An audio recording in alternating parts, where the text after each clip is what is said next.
আজকে বানিয়েছি কাঁচা আমের ক্যান্ডি বা মোরব্বা, রোদে দেওয়া ঝামেলা ছাড়া। নমস্কার আমার প্রিয় বন্ধুরা, আশা করি আপনারা সকলে ভালো আছেন আর সুস্থ আছেন। বাসন্তীর রান্নাঘরে আপনাদের সবাইকে সুস্বাগত।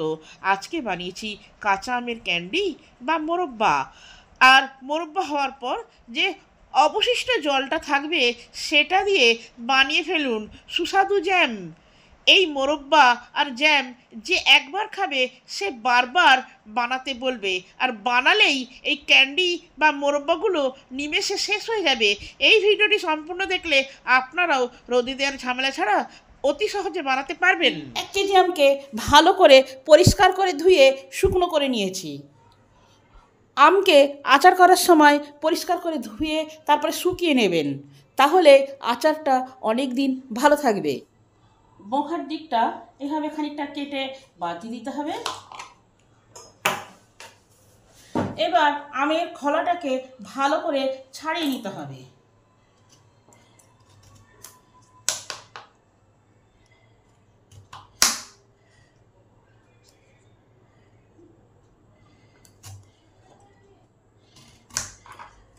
আমের পুরো সবুজ অংশটাকে কেটে বাদ দিয়ে দিতে হবে। এইগুলো যদি রয়ে যায় তাহলে তেতো লাগবে। এইভাবে সব আমগুলো খোসা ছাড়িয়ে নেব। সমস্ত আম ভালো করে খোসা ছাড়ানো হয়ে গেছে। এবার আমগুলোকে টুকরো করে নেব।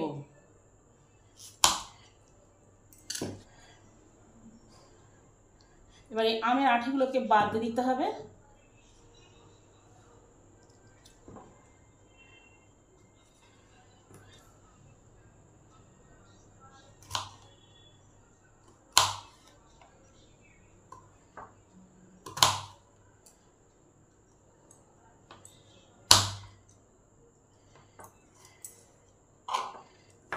এইভাবে একটু মোটা মোটা করেই আমগুলোকে কেটে নিতে হবে। বেশি সরু পাতলাও করবেন না, আবার বেশি মোটাও করবেন না, 1/2 ইঞ্চি।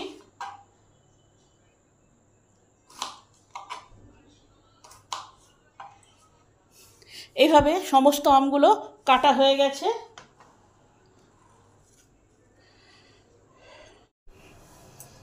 এখানে 1.5 লিটার জল গরম করতে বসিয়েছি। এই জলটা একটু ফুটে উঠেছে। এর মধ্যে এই টুকরো করা আমগুলো দিয়ে দিলাম। দিয়ে 2 থেকে 3 মিনিট ফুটিয়ে নেব।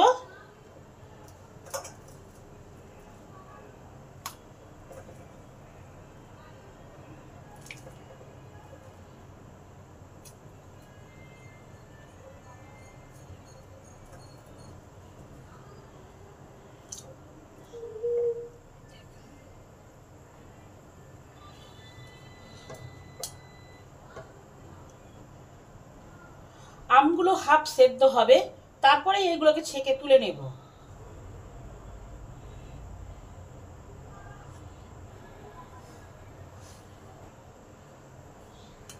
আমগুলোকে এইভাবে চামচ দিয়ে দেখতে হবে। এভাবে যদি কাটা যায় তাহলে বুঝে নিতে হবে যে আমগুলো পারফেক্ট সেদ্ধ হয়েছে।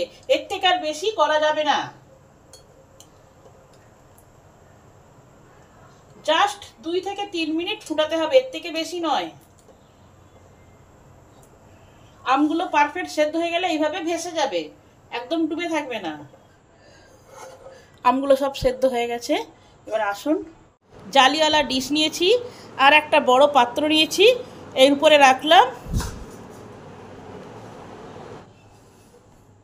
এবার আমগুলো এই জালি ডিশের উপরে রেখে দিলাম। আমগুলো গরম অবস্থাতেই তার উপরে 2 কাপ চিনি ওজনে 500 গ্রাম দিয়ে দিলাম। এইভাবে আমি 2 থেকে 3 ঘন্টা রেখে দেব। সময় থাকলে সারা রাতও রেখে দিতে পারেন।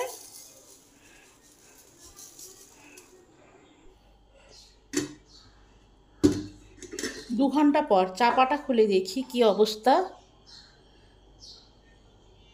আমগুলো একবারে নরম হয়ে গেছে, চিনিটা পুরো গলে গেছে। চিনির এই যে এতটা জলটা বেরিয়েছে, এইটা দিয়ে আমি আজকে জ্যাম বানাবো। এবার এই আমগুলোকে একটা বড় থালা নিয়েছি,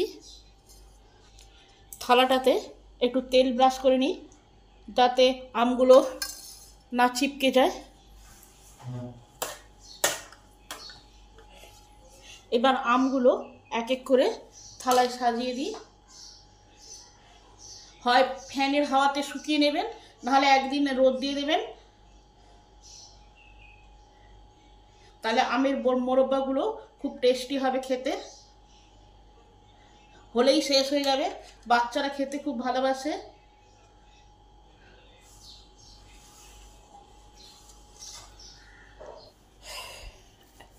এবার আমের মোরব্বা করার পর যে অবশিষ্ট জলটা আছে, এই জলটাকে আপনারা বোতলে ভরে ফ্রিজে রেখে দিতে পারেন।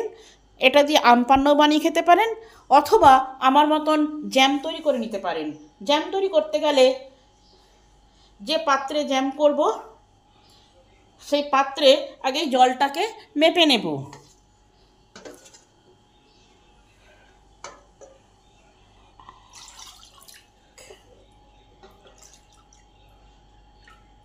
এখানে 4 কাপ জল হয়েছে। 3 কাপ মোরব্বা করার জন্য 3 কাপ জল ছিল, তার সাথে আমের ফ্লেভার আনার জন্য আমটা যে জলে ফুটানো হয়েছে সেই জলটাকে এতে দেওয়া হয়েছে। কাপ জলের জন্য 1 চা চামচ করে কর্নফ্লাওয়ার যোগ করলাম। আর সুন্দর একটা কালার আনার জন্য 3 চামচ আখের গুড় যোগ করলাম। এবার সমস্ত কিছুকে ভালো করে মিলিয়ে নেব।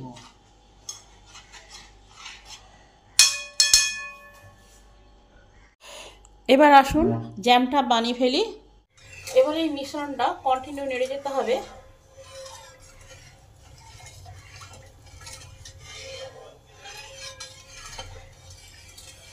এভাবে জ্যাম বানিয়ে ফেললে কত টাকা সাশ্রয় হবে।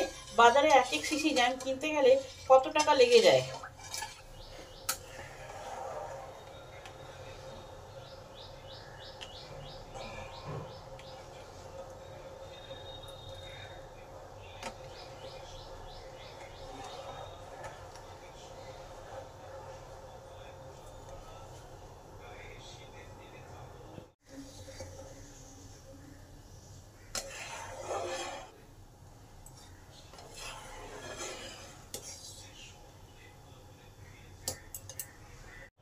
রান্না করতে করতে 4 কাপটা যখন 2 কাপে হয়ে যাবে, ঠিক তখনই গ্যাস অফ করে ঠান্ডা করে নিতে হবে। এতে স্বাদ অনুযায়ী একটু নুন দিই, নুন দিলে আরও টেস্টটা ভালো হয়। জ্যামটা আমার হয়ে গেছে, কি সুন্দর কালার হয়েছে আখের গুঁড়োতেই। জ্যামটাকে হাতে একটা প্লেটে ফেলে দেখতে হবে।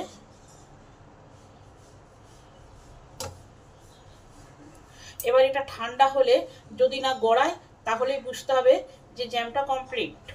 এদিকটা আমার ঠান্ডা হয়ে গেছে, এটা আর গড়াচ্ছে না।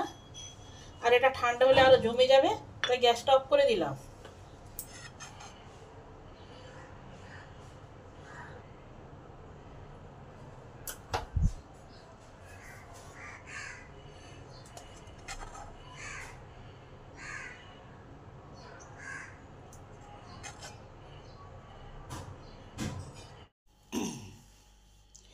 আমগুলোকে রোদে দিয়েছিলাম, কিন্তু বৃষ্টি এসে গেছে, ওয়েদার খারাপ।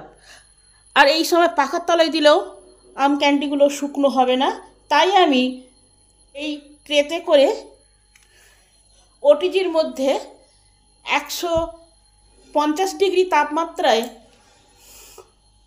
20 মিনিট বেক করে নিয়েছি।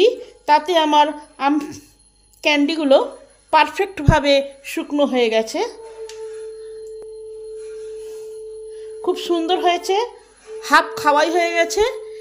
এবার এটাকে কাঁচের বয়ামে করে যদি ভরে রাখা হয় তাহলে সারা বছর ভালো থাকবে। চিনিকে মিক্সিতে জাস্ট 1 মিনিট ঘুরিয়ে নিয়েছি। এবার এই হালকা করে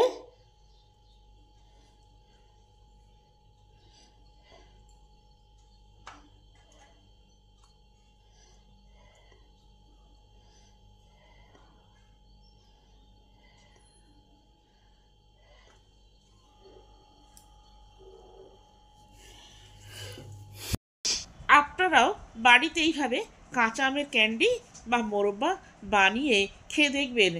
রেসিপিটা যদি ভালো হয় আমাকে কমেন্ট করে জানাবেন। আমি আপনাদের কমেন্টের অপেক্ষায় রইলাম। ভিডিওটি সম্পূর্ণরূপে দেখার জন্য অসংখ্য ধন্যবাদ।